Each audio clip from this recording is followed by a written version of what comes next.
Okay mga kaigsunan, for today's video mga kaigsunan, basa ta sa yung mga sulat sa atong mga apostol. Sulat ni Apostol Pablo, Roma 12:1. Kani familiarize nila po, pero ako lang subuhin kung basa mga kaigsunan mga guys. Ang pag-alagad sa Diyos,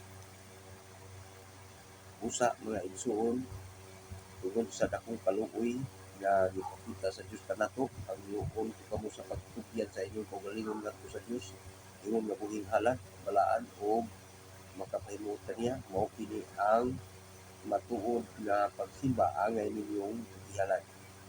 Siguro dos, ayaw kamo pagpahiuyon sa pamatasan ini ka panahon ipabag-o Ginoo sa Diyos ang inyong kaugalingon pinaagi sa pagbag-o sa inyong pangmauna aron masayran ninyo ang kahubuton sa Diyos unsay maayo hingpit ug makapahimutan niya. 3.